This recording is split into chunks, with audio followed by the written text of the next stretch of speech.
Communication sur le meurtre du second maître Bunda Joan par la famille du défunt. Mesdames et messieurs, chers compatriotes, chers parents, depuis la découverte des atrocités, faits de torture, actes d'une extrême barbarie, coups et blessures ayant entraîné la mort du second maître, notre fils, neveu, oncle, petit frère, grand frère Bunda Joan, c'est la première fois que la famille biologique communique publiquement sur cette disparition cruelle et tragique. Nous avons attendu ce moment par respect des principes et des conseils qui nous ont été prodigués. Aussi, la cruauté des sévices, la torture fatale et l'attente des résultats de l'autopsie, en cette période de transition politique, ont-elles guidé notre silence pour qu'enfin aujourd'hui, nous édifions l'opinion nationale et internationale. 3 points essentiels vont ponctuer cette intervention, à savoir la chronologie des faits et les démarches entreprises, la visite du président de la transition et les attentes de la famille. De prime abord, nous tenons à remercier tous ceux qui, de près ou de loin, assistent la famille dans cette dure et cruelle épreuve dont l'absurdité dépasse l'entendement. Nous croyons au soutien manifeste du président de la transition, dont les promesses ont été matérialisées par des communiqués et des décisions fermes prises à l'encontre des auteurs. Nous pensons à l'action importante des médias et de tous ceux qui, épris de justice, défendent les droits humains. De la chronologie des faits et des démarches, on retiendra que le 20 décembre 2024, Bunda Joan, second maître de la Marine nationale en faction, s'est rendu à son poste de travail au domicile du général Osimandong, secrétaire général du ministère de la Défense. Le lendemain, le 21 décembre, aux environs de 19h, sa grande sœur, Emma Omanda, reçoit un coup de fil annonçant la disparition tragique de Bunda Joan par le canal d'une parente marinette, membre du forum des agents de la Marine nationale, sur lequel figurait la photo du disparu. Elle informe la famille de ce qu'un braquage aurait été perpétré chez le général Osimandong, puis à la suite d'un échange de coups de fusil, Bunda Joan aurait trouvé la mort et succombé à ses blessures.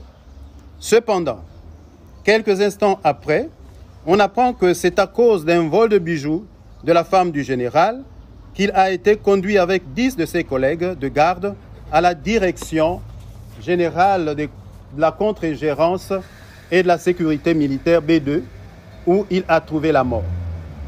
Comme un seul homme, la famille s'est levée afin de se rendre au B2 pour en savoir plus. Mais, ayant été informé que la dépouille de notre fils Bunda a été déposée à la morgue de l'hôpital militaire, nous nous y sommes immédiatement rendus. Arrivés sur les lieux, certains membres de la famille sont allés s'enquérir de la situation auprès du médecin de garde, pendant que d'autres attendaient dehors. La sollicitation s'est avérée infructueuse, car, selon le médecin, aucune personne répondant à cette identité n'a été déposée dans leur structure. C'est ainsi que nous sommes allés à la recherche du corps du défunt à l'hôpital militaire d'Agondje. Malheureusement, il n'y était pas. Revenus à l'hôpital militaire du PK9, nous avons eu accès à la morgue où nous avons retrouvé le corps ensanglanté et amoché, présentant des hématomes et des traces de sévices, des atrocités impitoyables, inimaginables et inhumaines. Le 23 décembre, 11 membres de la famille se sont rendus à l'état-major de la Marine nationale pour rencontrer les autorités de tutelle de Bunda Joan. Après avoir attendu plusieurs heures, le contre-amiral, chef d'état-major, parti au ministère de la Défense à la présidence, est revenu vers midi. Il nous a retrouvés dans la salle de réunion et nous a livré le message dont il était porteur en présence de ses 2 adjoints et du directeur général adjoint du B2. Nous avons retenu de l'intervention de l'amiral la présentation des condoléances, l'ouverture de l'enquête par les B2, confirmée par la DGA, le regret d'avoir perdu un agent poli, respectueux et sans reproche, qui avait été envoyé en mission à 2 reprises à Bangui. Ayant pris note, la famille a réagi en dénonçant premièrement le silence entretenu par rapport à l'annonce 3 jours plus tard du décès.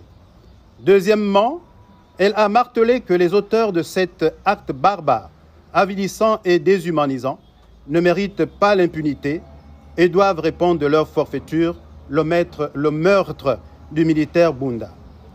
Notons que ce jour même, la famille a sollicité les services d'un avocat, eu égard à la sensibilité, la complexité de l'affaire et le contexte sociopolitique, la transition CTRI.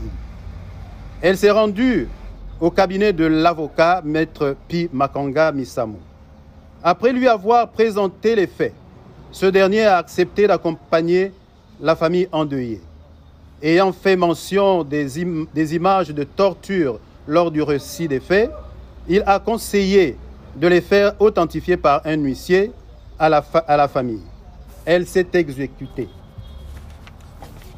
Le 24 décembre, l'avocat a reçu le procès-verbal de transcription des images du corps du défunt marquées par les traces de sévices, des blessures ouvertes, des saignements, des hématomes et des traces de brûlures au fer à repasser. Le 26 décembre, la plainte contre Général Ossimandong, Direction générale de la contre-ingérence et de la sécurité militaire, B2, et X agents pour les faits de torture, actes de barbarie, de coups et blessures ayant entraîné la mort, près le parquet de la République, la demande d'intervention à l'attention de Monsieur le Président de la Transition, chef de l'État, le dessaisissement du camp Roux au profit de la Direction générale des recherches et de la Direction générale des services spéciaux et la demande d'autopsie adressée à Monsieur le procureur de la République ont été déposées.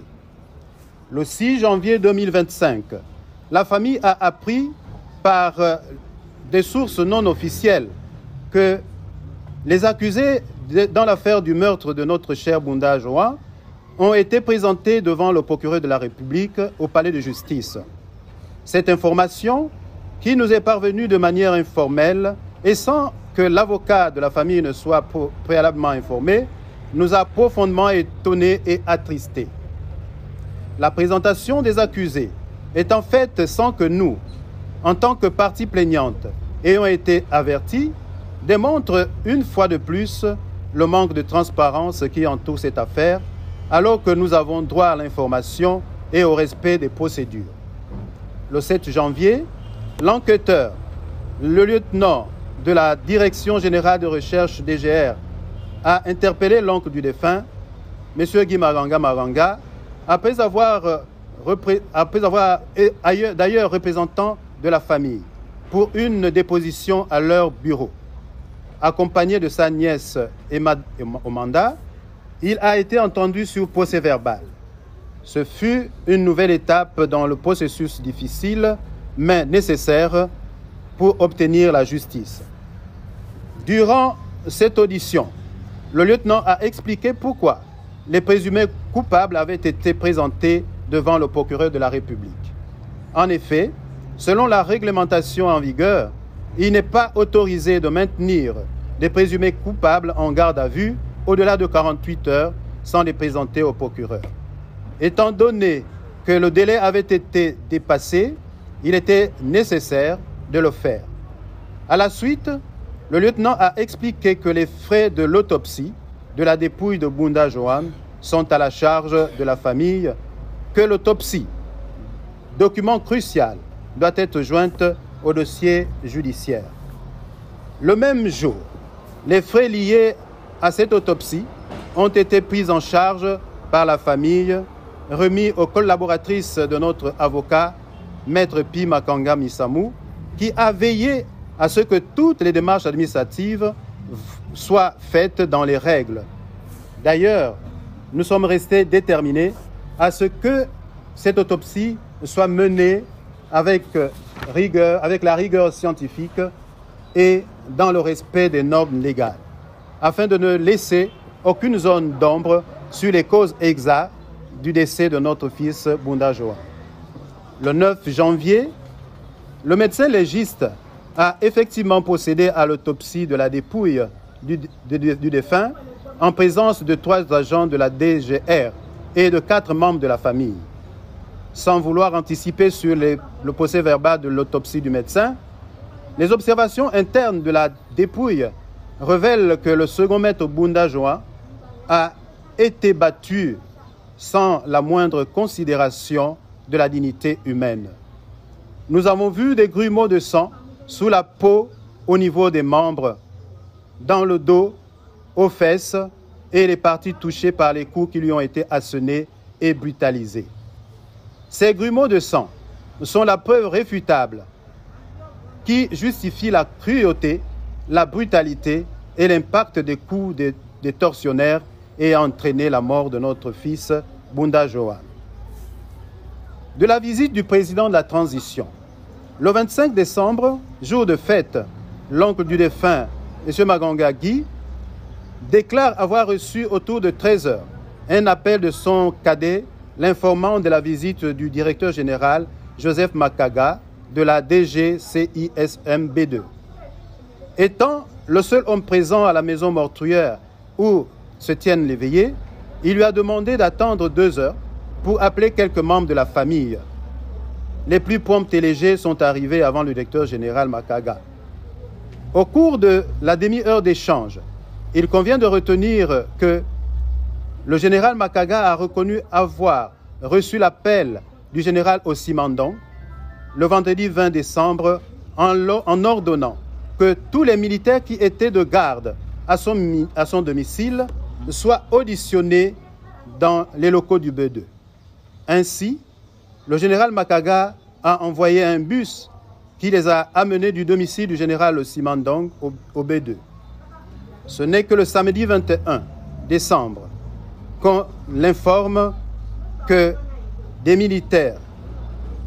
des militaires a fait un malaise lorsqu'il est transporté à l'infirmerie du camp Baraka. Le médecin qui l'a ausculté a conclu que ses paramètres étaient normaux. Néanmoins, le médecin l'a injecté et remis des comprimés. De retour au B2, Bunda Joan est vite ramené à l'infirmerie, puis le médecin ayant constaté que ses paramètres ont chuté, le pouls très bas, sous les ordres du général, on l'a transféré à l'hôpital des instructions des armées au PK9. Là, le médecin constate la mort de Bunda Joan et le corps est placé à la morgue. L'un des militaires a laissé un numéro de téléphone et l'empreinte DGCISM. Les membres de la famille tétanisés et présents l'écoutaient religieusement. On peut voir, lire la colère et la désolation sur leur visage. Lorsque le président de la transition est arrivé, avec lucidité, sérénité et honorabilité, la famille a exposé les faits relatifs aux atrocités, aux traces de sévices, aux blessures ouvertes, des saignements, des hématomes et des traces de brûlures de fer à repasser. Acte inhumain infligé à un compatriote.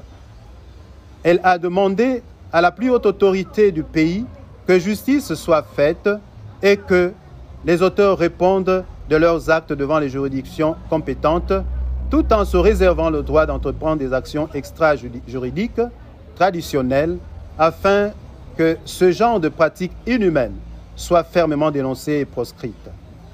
En réponse, le président de la transition a expliqué que sa présence à la maison funéraire relève d'un soutien à la famille d'un frère d'armes ayant perdu la mort dans des circonstances tragiques.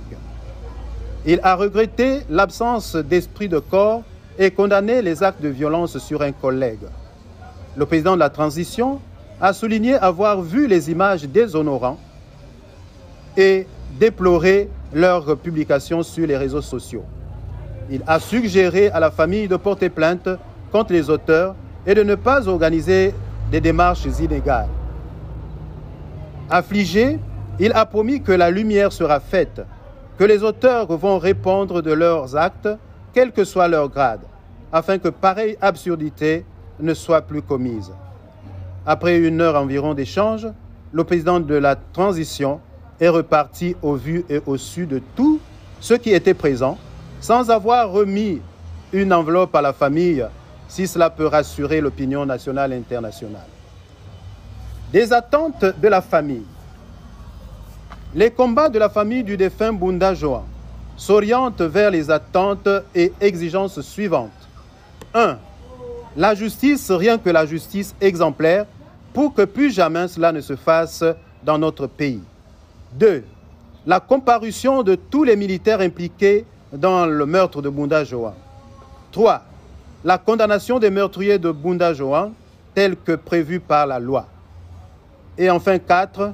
L'inhumation honorable du défunt dans le village où feu ses parents reposent en paix, étant entendu qu'il est mort dans l'exercice de ses fonctions.